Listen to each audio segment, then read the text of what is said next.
Okay,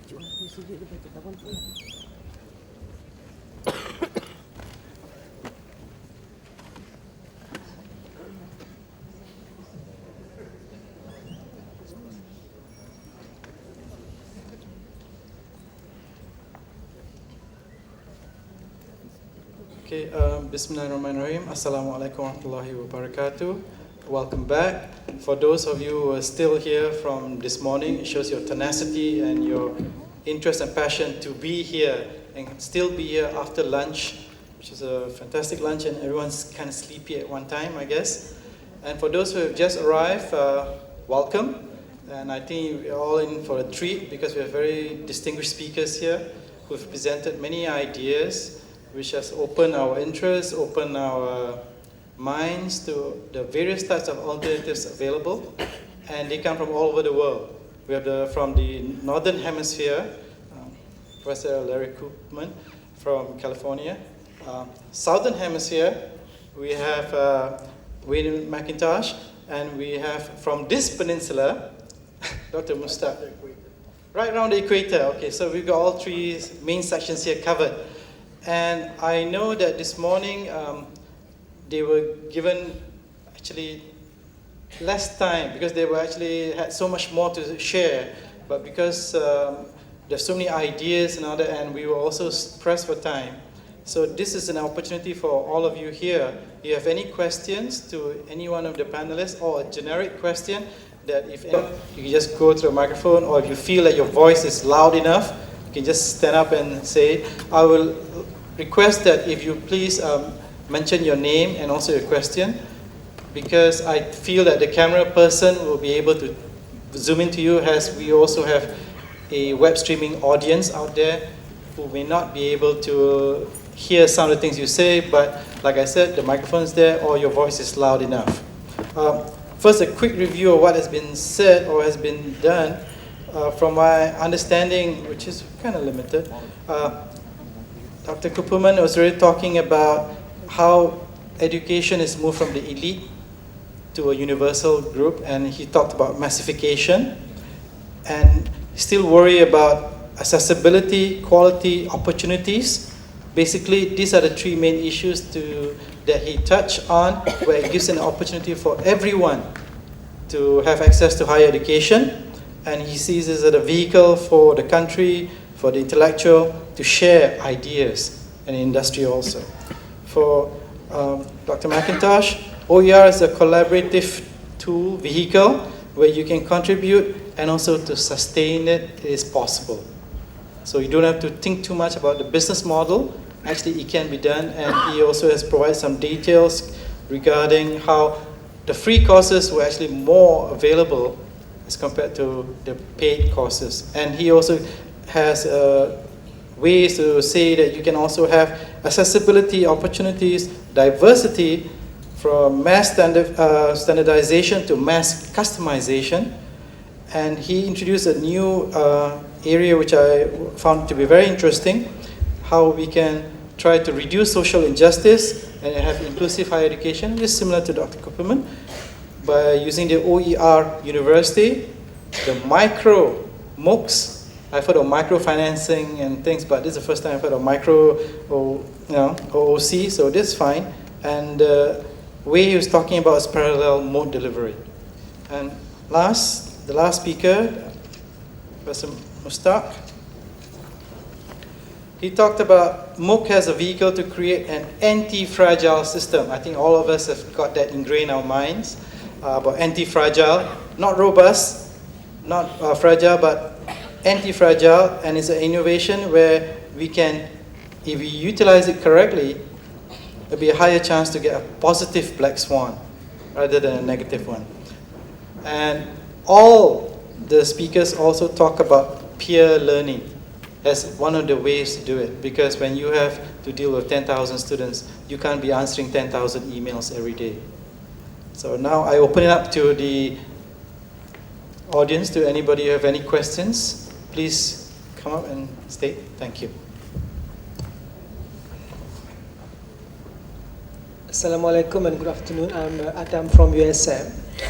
My question can be to any of the speakers regarding the outcome. For example, that if you compare between graduate of conventional learning that they do in classroom and graduate who graduated from the open learning, for example, from the virtual learning, what are the comparison between the two, and whether they have similar future success and so on? Can any of you comment? Thank you very much. I think, is the microphone on? Yeah. Good. I think that's an excellent question, because particularly if we are thinking about designing new opportunities and new futures for education, we need to make sure that what we are designing for and what we're advocating is going to deliver the goods that we're looking for. It's interesting, the history of open distance learning is certainly not a new history. And there's a website which you can go and Google. It's called the No Significant Difference Phenomenon. And it's a collection of thousands of research studies which compared the effectiveness and outcomes of traditional face-to-face education with open online distance education. And as the title of the website shows, there is in fact no significant difference. I'll say this very quietly. One of the saving graces of education is that teaching is not a prerequisite for learning. But there is no significant difference. In fact, in some areas, learners who succeed in this environment are preferred from an employer's perspective because of a range of skills that they are able to demonstrate through this learning. So the research certainly supports that there's no significant difference.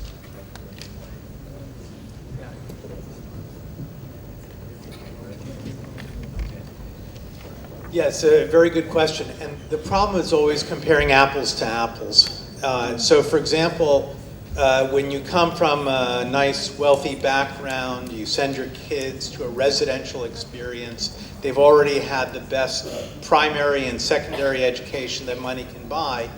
And then you're talking about taking somebody who's from a family who's sending somebody to the university for the first time and who didn't have those advantages. So what we have to actually be able to do is not compare those two students directly, but rather to compare the acceleration of learning to the second group of students.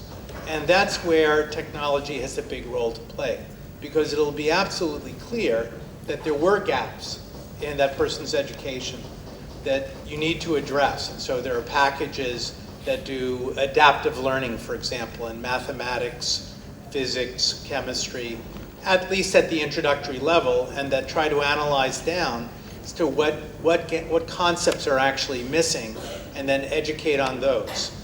So at the University of California, Irvine, we did a similar kind of work in which we prepared a biology professor, Dr. Diane O'Dowd, taught frequently the largest introductory course in biology in a lecture hall that looks like this, and maybe not even quite as nice. But she would actually do her research on biology education, and she would ask the question, why is it that certain students are failing the course? And the fail rate was 25%. So then what she did is she didn't stop she first tried to find out who it was. And it turned out it was minority students from African American, Latino backgrounds in the United States, students who had entered with lower SAT scores, who came with families that have lower average family income. So she didn't stop there either. So now she knew who was likely to fail, but then she wanted to know, why did they fail? What was it that they didn't understand that caused them to fail the introductory course? And so she actually was doing her research on those concepts, and she built up a MOOC offered through Coursera that was given to not only the general public, several tens of thousands of others, but also to entering UCI undergraduates who could elect to take this class. And if they succeeded in it and got the certificate, they would also get credit towards graduation. So this is the first time in the United States where credit was awarded by an institution for its students taking a MOOC in that way. And the results, just to keep the story going a little bit further, if you don't mind. So the results aren't just that it was a fantastic success. She divided into two groups, who succeeded and who didn't succeed, by their behaviors in the MOOC, based on the data that she got back from Coursera. And she found that those students who had listened to all the videos but had not done anything else were just as likely to fail as if they had not taken the MOOC at all. But those students who were successful and succeeded in her class not only took the MOOC in the sense of the videos, but did all the exercises, did the interactions with the other students. In other words, fully engaged with the class. And when that element was added, those students were then successful in the class as if they were anyone else entering the university. So I think that becomes the challenge to all of us, is how to take students who have gaps and how to accelerate their education or keep them on track so that they feel themselves at no disadvantage as they enter the university.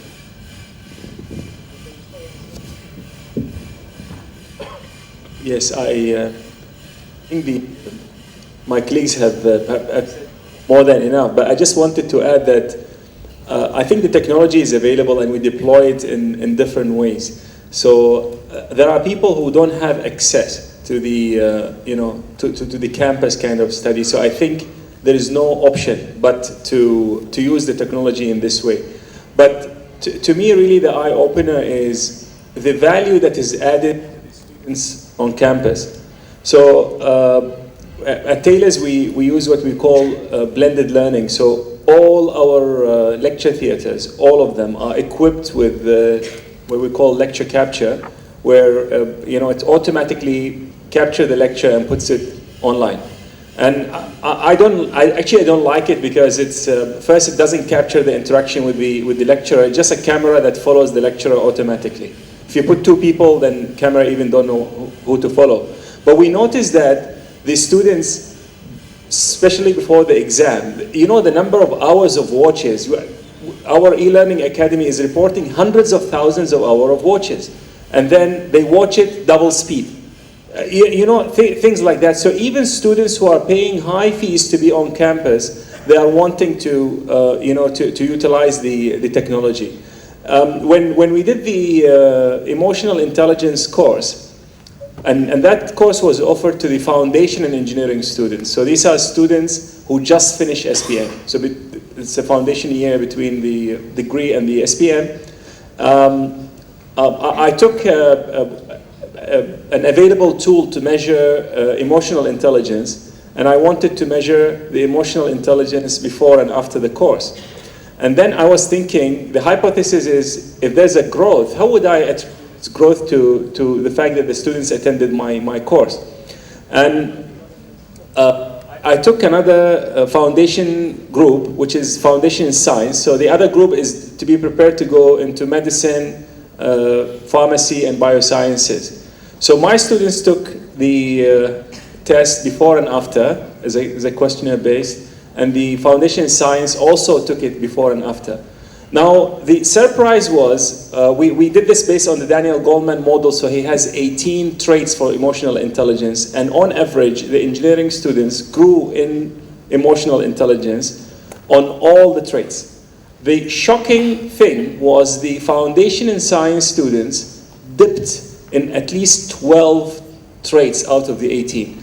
And when I started to probe this further, I realized that there are courses that it's sort of well established that they reduce your emotional intelligence.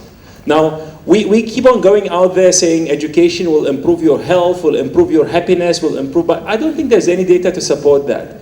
So I personally think that if I did not put the course as a MOOC without that huge supportive community, without this gentleman saying, I got married because of this course. The other person saying, I managed to go through grief. You know, I have a student from the United States whom her son, was killed in a car accident. And she say it took her 6 years, and it just after she took the course, she managed to go through the grief. I think without that interaction, we won't be able to achieve this. So what I'm, just to recap what I said, there are people who don't have access. I think this is helping them. But also those who do have access, they actually can benefit from the fact that now you have that global classroom. It's not only you. You won't say, this is only Malaysia, this is only Asia. You have everyone in your classroom and you have that opportunity. All right, thank you very much to the panelists. Obviously, I think the answer to that question was no significant difference. In fact, in some instances, probably using the MOOC was a better option, or at least an alternative option to allow more accessibility for a lot of things, including closing the gap, talking about the various MOOCs things. We are trying to follow what Taylor is doing. We have 3 of our lecture theatres here in USM who's been installed with lecture capture. But as I think Wayne also said, and Larry also said it, that through ECAN, the technology allows the accessibility, but engaging the students is very important, regardless whether it's face-to-face or blended or through the technology. The technology just makes the problem either broader or makes it worse. Because peer learning, you need help to get everybody involved.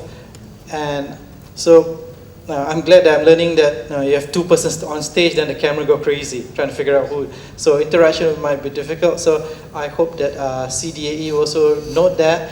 But I feel your point just now was that based on statistics anyway, you watch a video, by the 6th minute, your mind starts to wander. So that's why I get students fast forward to a point where they find interesting and they watch it, and then fast forward and play at a normal speed.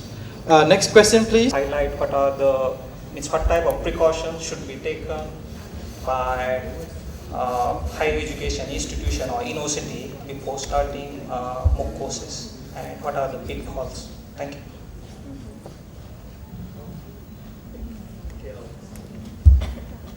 I think what I would like to advise is you first start with, why do you want to do a MOOC? You really need to answer this. So if you have a good answer that you are convinced with, then you can move on. That's the first step. The second step, which is again an advice from me, please don't do this as a top-down. Because you see, the story of the MOOC at Taylor's is maybe an interesting one. I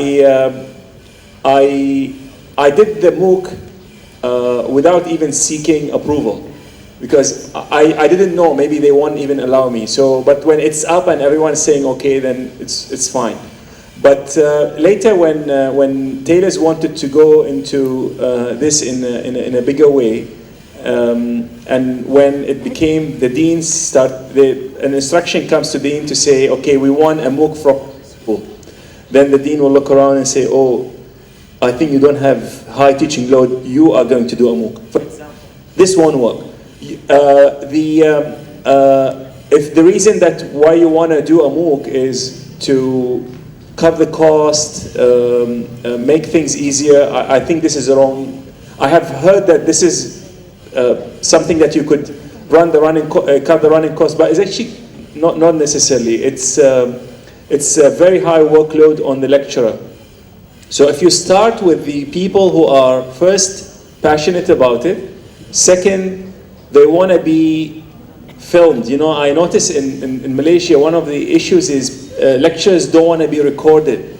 They are quite apprehensive about that. So if you find the people who are passionate and you know why you want to do it, then if you start growing organically, I think you should go ahead and do it. So my short answer is do it. But do it with an open mind. and if you have the courage to develop and do it openly. And you are guaranteed you're going to make mistakes. We've all made mistakes. But celebrate your mistakes and learn from the process. And the way that we work is, obviously I come from a strong open source software background, which does all their development openly. And one of the most important lessons I think I've learned from the open source software development environment is the master plan approach doesn't work. If you deliberate for months, developing the master plan of how you're going to integrate MOOCs within your university, and nothing is going to happen. You're going to prevaricate, you're going to procrastinate. Take small, incremental design. Take one aspect of a MOOC, test it in the course, see what happens. Make the mistakes and celebrate them, and you'll be fine. And you do it openly. There'll be communities out there that will be glad to join you and help you. So, yeah.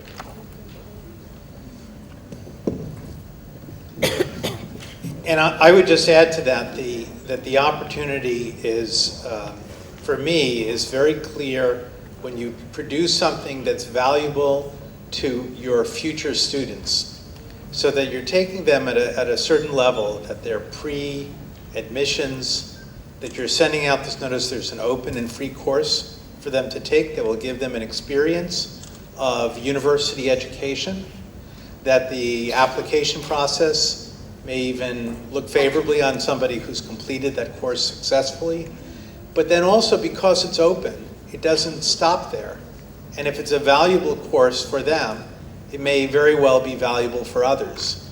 And so the opportunity is to have a course that's designed for a specific local community in mind. And so you don't get worried about the question of how massive it is. You don't need 100,000 people in the course for it to be successful. You simply need to have clearly identified an audience that benefits from it and sees a reason for taking it. And then if the numbers are in the dozens or the hundreds, that's perfectly fine. I just wanted to add, currently I'm running a MOOC that is on how to run a MOOC, which is on open learning. So MOOC on MOOC. It's called Scaling Up Excellence. So you could actually join that course and see what we have to offer. And every student at the end of this MOOC will have to produce a 4-week MOOC. So if you would like to try this, I encourage you. But you could always register and see what's happening in the, it's on open learning as well. Right, thank you very much. Obviously, you have to figure out why you want to do the MOOCs. And then plus also remember that you have to provide value to whoever is receiving it. And don't worry about too much about whether you get 1,000 or 10,000, but what we want to do is provide the value for it. And from Wayne, he was talking about guaranteed you'll make mistakes, but learn from it, become anti-fragile, and also make it an open thing. That's the main idea. You don't try to hide things so that in case you make a mistake, you try to hide it. When someone else finds it, it'll be worse. It's better to be open about it, and you can get support from everyone. The last part, I'm not too sure. Master plan does not work. Is that really true? What I'm saying is master plan, I'm not saying that master plans don't work. What I'm saying is trying to use a master plan approach in an open environment tends not to work well because you shut out incremental innovation. Okay, thank you for the clarification. Any other questions, please?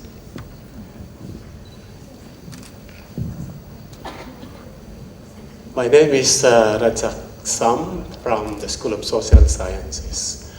Assalamualaikum warahmatullahi wabarakatuh. My concern is about giving examination. How do you manage giving examination to your students in terms of ensuring that they're the ones answering the questions? And then the second one is, what type of examination do you give to your students? Thank you. So can I flip the classroom? What examinations do you give to your students, and why do you give them those examinations? So I'm flipping the classroom, I'm asking you the question. What examinations do you give your students in a closed environment, and why do you do that? Of course, it will not be enumeration. It will be essay, most likely. Considering that you don't see your students, they're not confined in one classroom, they're confined in many, in some other countries perhaps. My concern is, what type of exam would it really be most appropriate, and how do you ensure that these students are the one answering the questions and not some other people or perhaps some consultants? Thank you. Thank you for that. Thank you for that. It's helped clarify the question and understand why you're asking the question. So the first part of the question, I think there are two parts. So what summative assessment models do we use in the OERU? We use the same summative assessment models as you would use in your traditional university environment.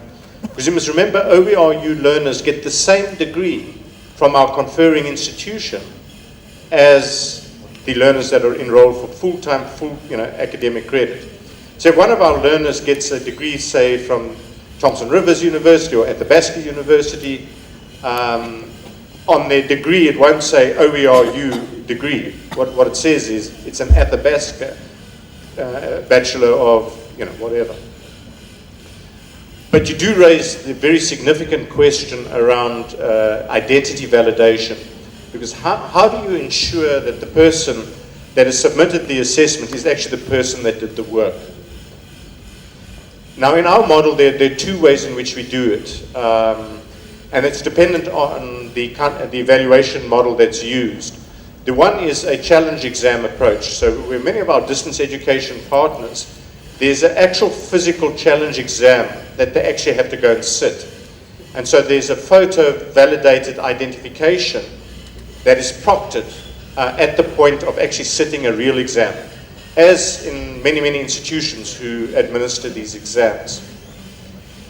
If a learner is submitting a number of assignments, even though there are online technologies that are assisting with validation, our view is that they're not sufficiently mature to be able to rely on them. And so what we do in a scenario like that is there's a proctored photo identity validation that somebody who can actually validate that the person that you're going to be speaking to is in fact that person. And we would typically have a 10-minute video conference interview. And any assessor that is worth their salt, after speaking with the learner for 10 minutes, will know if that is the learner who submitted the assignments.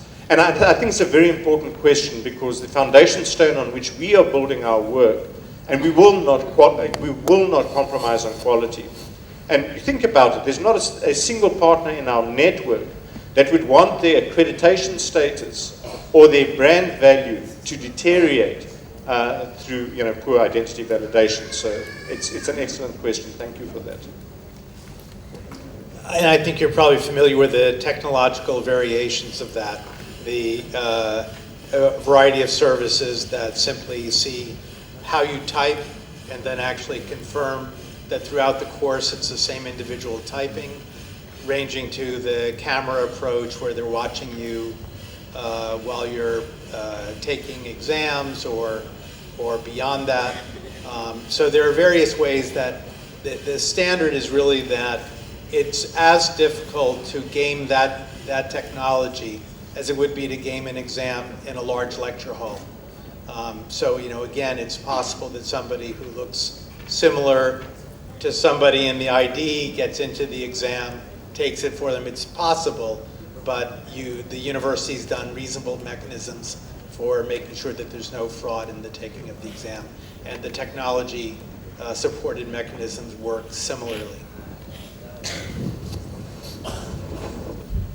Okay, thank you. Obviously, assessment is an important thing to worry about, and the answer seems to be similar mechanisms, whether it's face-to-face or online. You can have validation systems either technology or have individuals or even have centers where the students have to go and take the exams or whatever, and then that's how they can process and validate whoever they are doing, or whatever, whoever they are supposed to be. And I think for assignments is a similar problem, because even when students hand in our assignments, I'm sure you realize that you're not sure whether the student really did it, or outsource it to someone and say, can you create this software for me, and then just pass it and put your name. So I think we just have to be cautious about it and be aware of it. Questions?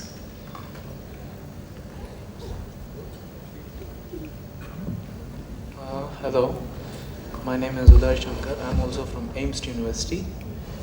Professionally, I'm a physiotherapist, and I would like to inquire what would be the scope of this mode of learning for practical skill involved courses. I have people who wish to learn the practical applicability, but they cannot afford to come to the university. So is there any way we can help such community?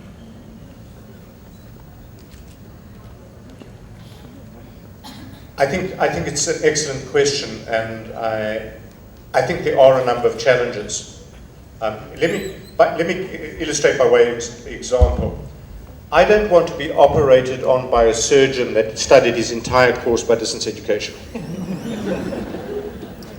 And I think you will appreciate the message. There will be a number of areas and a number of disciplines where it is harder to teach entirely by online methods, right?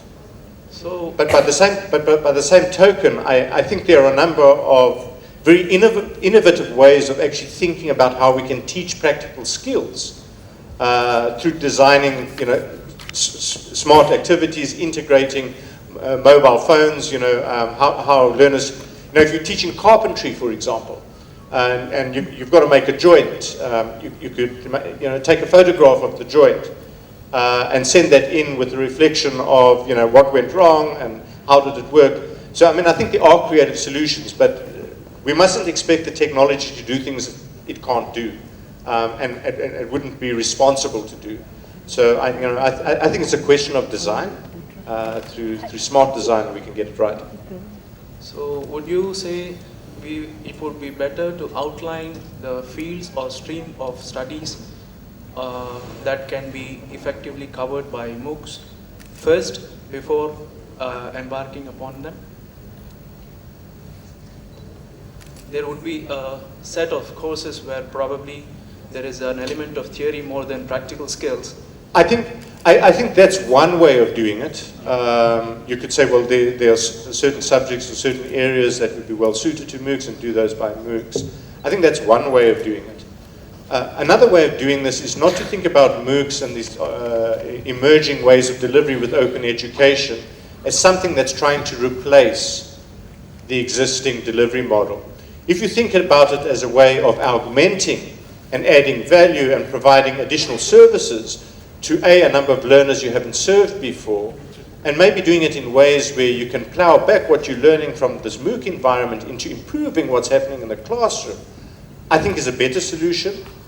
So, I don't think it's either or. I think what technology is enabling us to do is to augment and add value.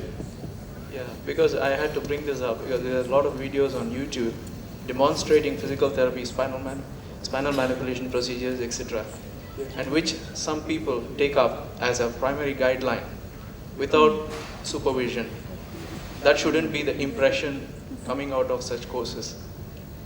So I guess it should be made clear that certain courses or topics only can be safely delivered through this process as of now, till we improvise upon the mode of delivery. I agree with you 100%, and that's the reason why educators won't become irrelevant.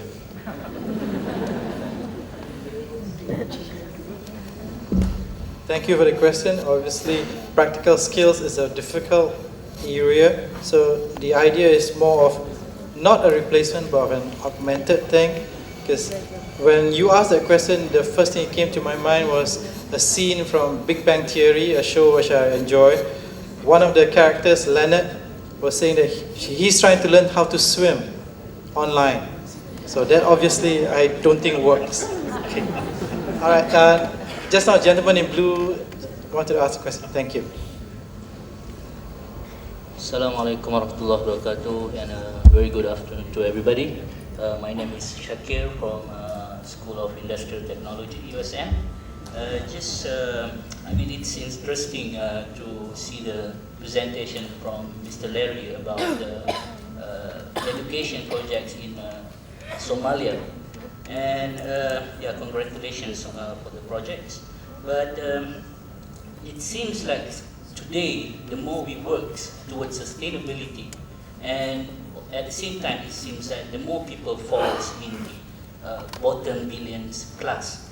And maybe you, from your experience, maybe you can share in terms of challenges and obstacles that you have faced, during your works in giving more access to these poverties and conflict regions. Maybe you have some also success story to share with us.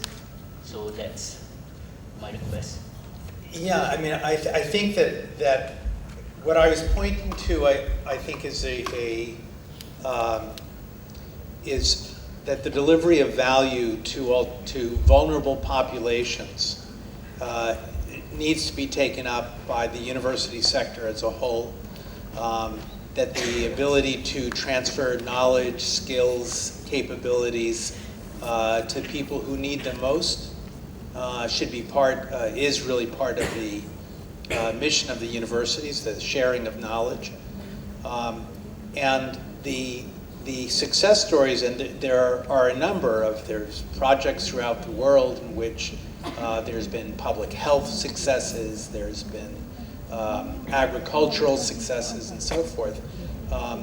But it seems to me that those are often individual projects, that what we need to do is systematize that so that we actually have a project not about how to do something in one specific area, write up a research paper on that, but has how to convert these into educational opportunities for people who will never attend, who never set foot in the university, but that through that kind of knowledge transfer can help to transform their lives.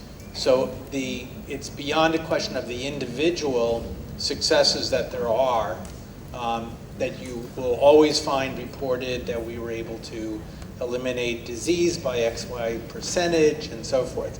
What we actually need to do is actually be more systematic about it, and it's a challenge that I make to my own consortium. That is, we know that how good we are at making very educated people more educated.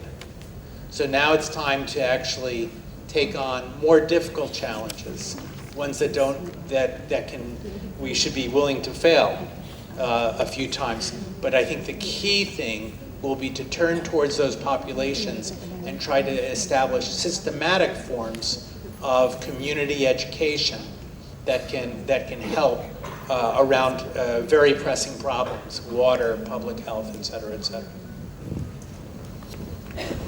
Okay, thank you.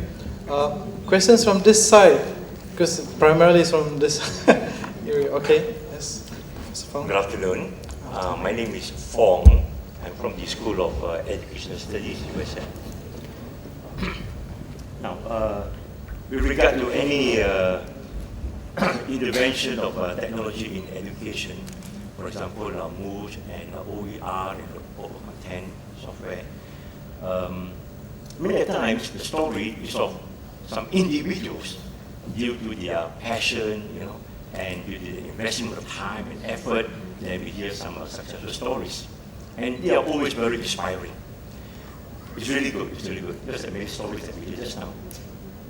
Now, my question is, from your experience and from your part of the world that you come from, what are those factors that govern, that regulate, the at administrative level, at the faculty level, or the teachers level, or even at the student level? What were some of the challenges and issues there, and actually, what were some of the key success factors that actually finally, you know, bringing a faculty or bringing your institution to the success of implementation. Thank you.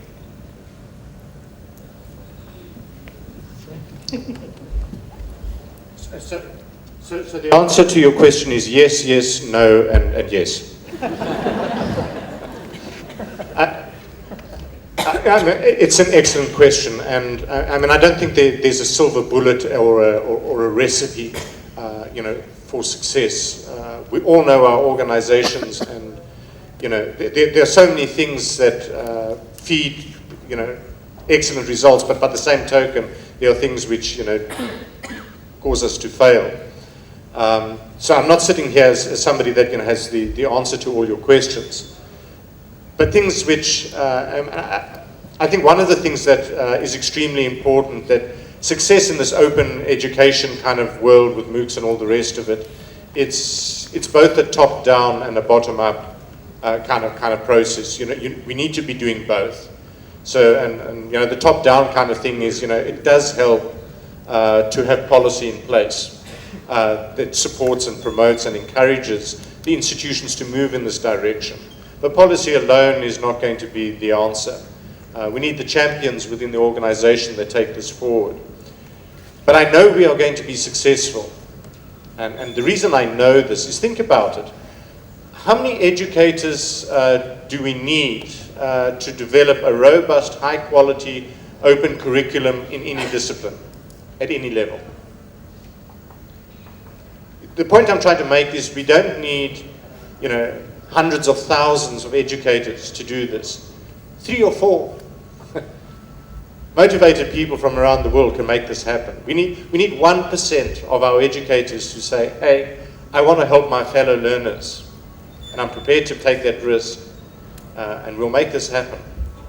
And if you're worried about competition, we are the competition. There's no commercial model that will be able to replicate our efficiencies. And above all, it's this underlying passion to support learning. Find those people and the magic will happen. I just wanted to add that one of the other aspects of openness is this notion of transparency in education. And what we mean about transparency is, you know, if all of you remember your first day sitting in the university lecture hall in your first class, and you look around and it seems to you that everybody else knows what they're doing, and you're the only one who's completely unprepared for that moment, that you're not sure how to take notes, that you're not, you know, you're not sure you belong in some ways at that university. And so what transparency does is it eliminates that fear. It takes away from that and says there's a universal experience in higher education, and there's an art to becoming a student that's not, that shouldn't be a secret art.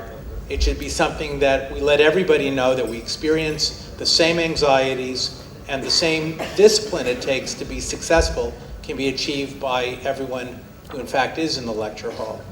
And so that notion of transparency, then let's extend it from the students now to the faculty. You know, and again, you get the same kind of feeling that you're in your room surrounded by 4 walls and you're cut off. So one of the other aspects of openness is to actually create communities of people who teach in a given discipline. Now we have departments, we all know, but those aren't typically the places where those communities have been most effective. But that's the other goal, is to have people be able to reach across institutions and talk about how do we teach. And finally then, it used to be that the content was a big secret. That is, they were wrapped up in commercial companies that would sell you a textbook for $100, and that was where the only place you could get the information from. But we live in a completely different world now, where the knowledge that's contained in nearly everything we teach is fairly widely accessible, sometimes a little hard to find, but it's out there. And so we're really trying to shine a light on the whole process, because we can make, by doing that, we can actually add efficiency to the entire educational enterprise. If I may add, if I understood the question correctly, I think asking about, we are sharing a lot of anecdotes, but how do you scale this up? Is that right? Yeah. So the way I see it is, this is the story of any technology, if you think about it. In the morning, the Deputy Vice Chancellor was saying, his professor say, even his device, because know how to use it maybe. And now I think any one of us can.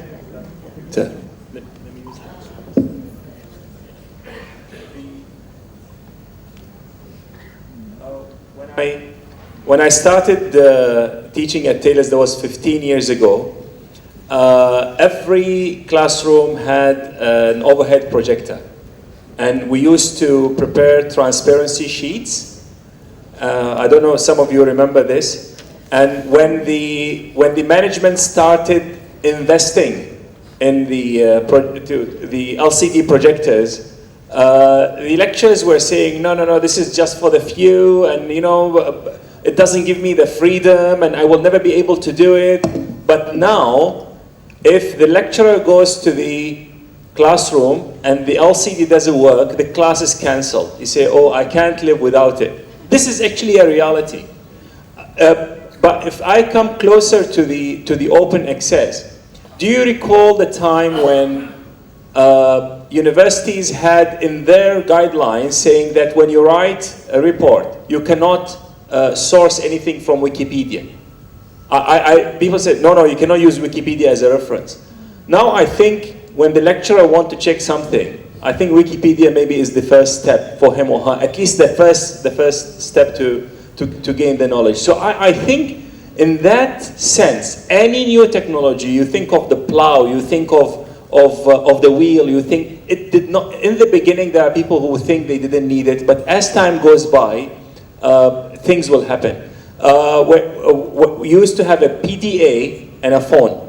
And some people, now I think everyone has in a way a PDA and a phone and a smartphone, and it's going in that direction. Okay, thank you. Obviously, the question is concerning buy-in and how to get demonstration support. 2 weeks ago, I was in Vietnam, and I was talking about MOOCs, and they were saying, oh, your government support MOOCs. For us here, we're struggling for ourselves. So I think it's trying to find a balance. You need champions, obviously, who are very passionate about what they're doing and are willing to share the information, so it's open. So I think if you can think of the buy-in, and also as the evolution of the technology becomes more common, you can't even remember a time when you don't even use that technology. Because I remember first time I had to teach someone how to use a document camera, and the person said, I've been teaching 20 years, but OHP is fine, I don't need to know this. And now without the document camera and the LCD, class cancelled. So it's the evolution, things are going. So I think just to be patient, and you identify the champions and support them. That will change the system. Next question, there was a lady, I think in red. We'll go to the next one. I'm definitely a guy. The lady was on the way. All right. Okay, I'm Wong from USM. I do have a questions to the panelists. Okay, as far as I'm concerned, the MOOC itself are more focusing on the tertiary educational system. Is there any initiative to make the primary and the high school curriculum to be some kind of MOOC? If there is, then what would be the impact to the educational systems that we are currently having it right now? Thanks.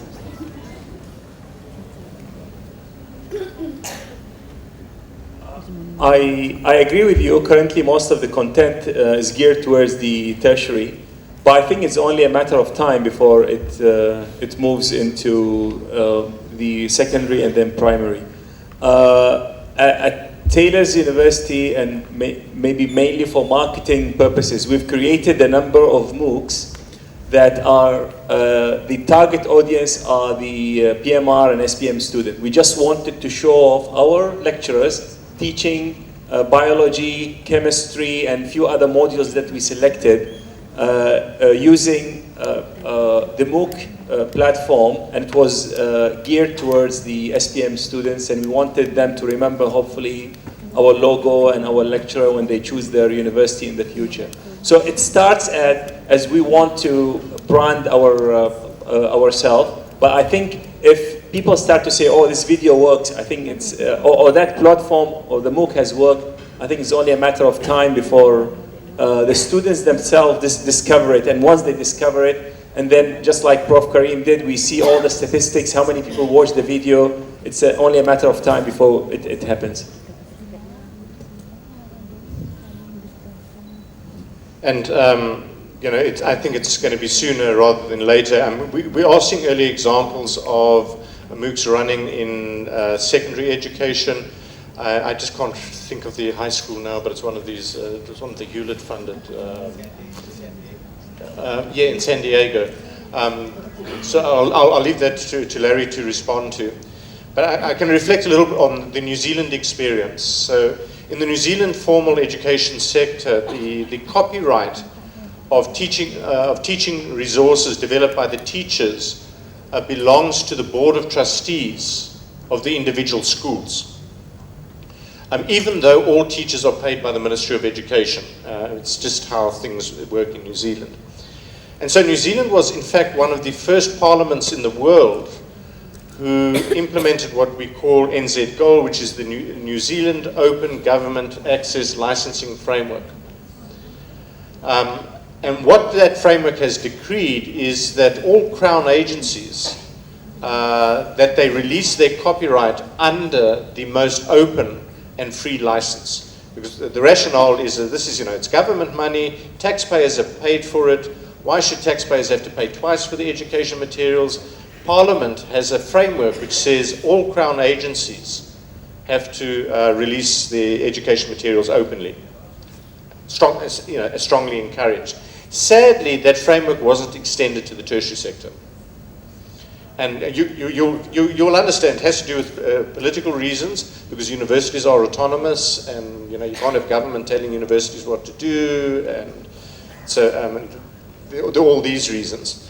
When we started with the school sector, it was also slow in terms of uptake.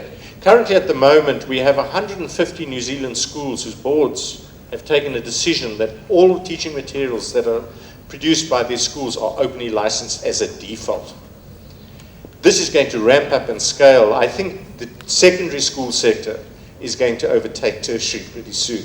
But that has interesting implications for higher education, because we're going to have learners coming through the system that are used to this kind of freedom and this kind of learning that's just not going to, the average lecture is just not going to cut it anymore. 10, 15 years down the track. This is the best time to be engaged in education, believe me. We're going to have lots of fun.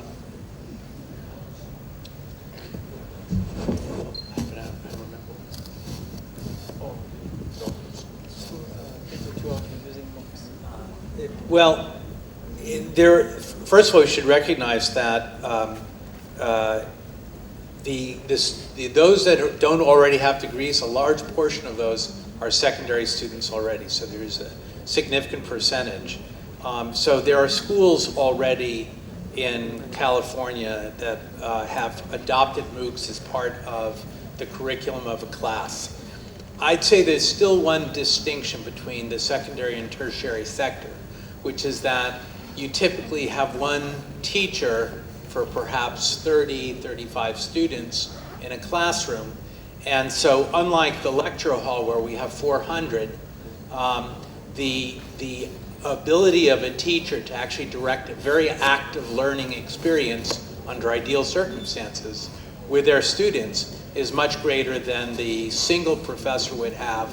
And it results here is in terms of the perpetuation of the lecture model, because it's the easiest way to say I'm imparting information. But in any case, at the secondary level, no one has that excuse. So the issues around the educational reforms at the secondary level look a lot different than they do at the tertiary level. So I see that the use of MOOCs is frequently around the very advanced students. And so the opportunity for them is to have an accelerated experience. Where they've tried to use MOOCs with secondary students that came from disadvantaged backgrounds wasn't a successful experience. It was done with very bad preparation, collaboration of San Jose State University and Udacity around a pre-calculus course. And the students were very poorly prepared in mathematics. The MOOC, the idea that they would be able to make strong advances in a MOOC setting was completely problematic because there were so many gaps in their education to date.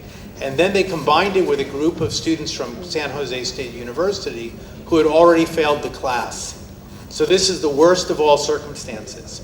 Students not prepared for the MOOC by prerequisite knowledge, combined with students who had actually were the students who had the worst record in that class. So the peer environment was very, very bad for the success of it. So there are some experiments with MOOCs at the secondary level that have been absolute failures, very widely cited. But nonetheless, if you look at it from the other side, they can be a valuable supplement where a high school does not have a certain course. You can begin to offer it to students in their last year or two of high school. So there's a lot of potential uses there. Thank you. So obviously from the younger generation, I guess MOOC will filter down to K to 12.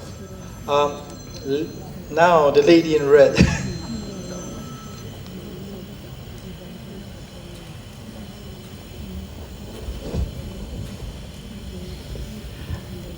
Assalamualaikum, a very good morning everybody. I'm Noraza Nordin from UKM. Congratulations, such a very interesting and I enjoy the talk from all the presenters. And my question, from your experience in implementing MOOC and from your vast experience in the learner diversity and so on, is MOOC suitable for all? And is there any lecturer or student characteristic which is suitable for this the implementation of MOOC? Thank you.